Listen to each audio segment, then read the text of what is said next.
শোনো, আমি টাকা পয়সা চাই না যে আমাকে বিয়ে শাদী করবে। বুড়ো হোক, 70-80 বছর হলেও আমার কোনো সমস্যা নেই। বুড়া দেখে আমাকে অনেকেই বিয়ে শাদী করতে চায় না। আমার বিশ্বাস, মানে বয়স্ক পুরুষটা পাইলে আমাকে ছেড়ে যাবে না কখনো।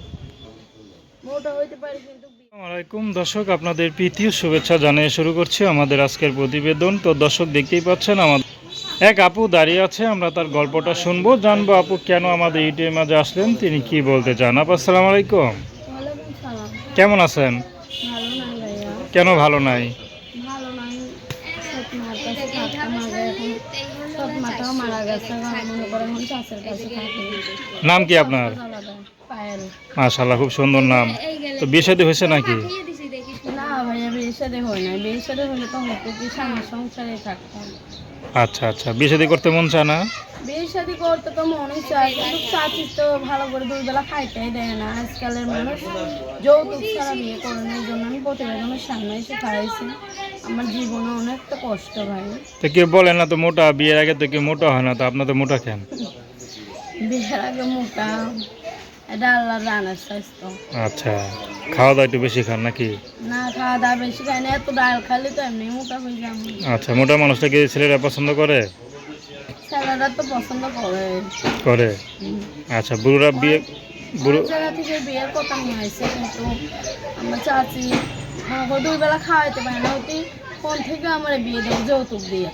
আচ্ছা, এই জন্য বিয়ের সাথে তো বুড়ো বিয়ে করবে না ইয়াং ছেলে পছন্দ, কোনটা? বুড়ো হোক জোয়ান হোক, আমার কোনো সমস্যা নেই। যদি মনে করেন 70-80-90 বছরের কোনো পুরুষ আপনাকে বিয়ে করতে চায়, আপনি করবেন? অবশ্যই করবো। তাকে সুখ দিতে পারবেন? হ্যাঁ, আল্লাহ রহমতে ভালোবাসা দিতে আল্লাহ পারবেন? যেটা রাখবে সেটাই হবে। আচ্ছা, পড়াশোনা কত দূর করছেন? পড়াশোনা একটু করতে পারি না। আচ্ছা, পড়াশোনা করার কি ইচ্ছা ছিল? ছোটবেলায় মা ফেলে দিয়ে চলে গেছে গা। এরপরে আমার বাবা আরেকটা বিয়ে করো না, আমি সত্যি আমাকে মনে করো কি করছো। আচ্ছা, তো এখন আপনার সাথে কীভাবে যোগাযোগ করবে? ফোনের মাধ্যমে। নাম্বার বলতে পারেন? হ্যাঁ, বলতে পারবো। ওই যে ওই ভাই বলে দেবো। আপনি বলতে পারেন না? কেন বলতে পারেন না? বলতে পারি না। পড়াশোনা করেন নাই, না। এই জন্য বলতে পারেন না? তো যদি স্বামী মনে করেন যদি আপনার চাকরি করায় বা একটা ব্যবসা ধরা দেয় ছোটোখাটো দোকানে, তো অবশ্যই। তো হিসাব নিকাশ করতে পারবেন? হ্যাঁ, পারবো, হিসাব নিকাশ করতে পারবো। আচ্ছা, হিসাব নিকাশটা ঠিক মতো করতে পারেন না? আচ্ছা, মানে স্বামীকে ঠকাইতে চান না নাকি? হুম। স্বামীকে আবার ঠকাবেন না তো? না না, কেন ঠকাবো? স্বামীকে কেউ কোনো সময় ঠকায়? মানে স্বামীকে ঠকানো মানে নিজেকেই ঠকানো, ঠিক না? ঠকায়। তো দর্শক, আপনারা পায়েল আপুর কথা শুনলেন। তার নাম্বারটা হচ্ছে 01706487718। আমি নাম্বারটা আবারও বলছি, 01706487718। তো দর্শক, প্রেম ভালোবাসা সাহায্য সহযোগিতা বিয়ে শাদী করা একান্ত আপনাদের ব্যক্তিগত ব্যাপার।